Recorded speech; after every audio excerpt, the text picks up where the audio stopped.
Kumpiyansa ang Mindanao Development Authority sa potensyal ng Mindanao na maging halal hub ng Pilipinas at ng buong Asya. Yan ang ulat ni Denise Osorio.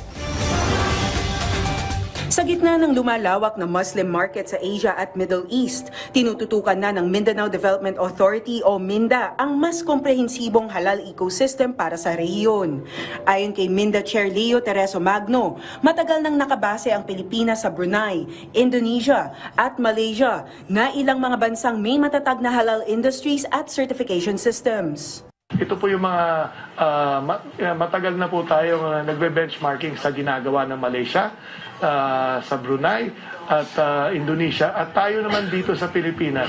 Constant ho ang usapan natin, ang kausap po natin palagi dito ay yung mga certifying bodies. Ibinida rin ng MINDA na lumalawak ang halal sector dito sa Pilipinas. Hindi lang poultry, livestock at food processing, kundi pati ang halal lifestyle, services at tourism na may malaking market mula sa Southeast Asia at Middle East. Isang modelong sinusundan ng MINDA ang Japan upang mahikayat ang mga Muslim tourist papuntang Pilipinas. Pero nananatiling hamon ang buong supply chain, mula sa animal feeds hanggang sa paraan ng pagkatay sa mga hayop.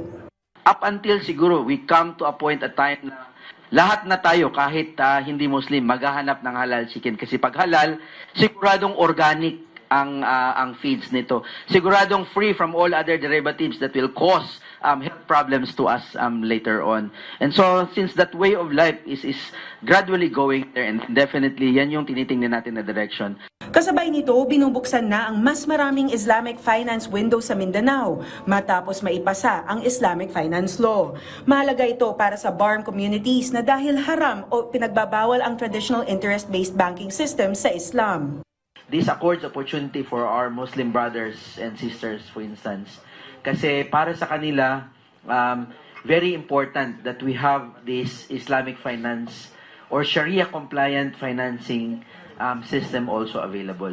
Kasi bawal po sa kanila ang magkaroon ng financial process na may interest. That's haram. Target din ngayon ng MINDA ang sukuk funds mula sa mga Middle East partners tulad ng Qatar para tustusan ang ports, airports, roads at energy projects sa Bangsamoro.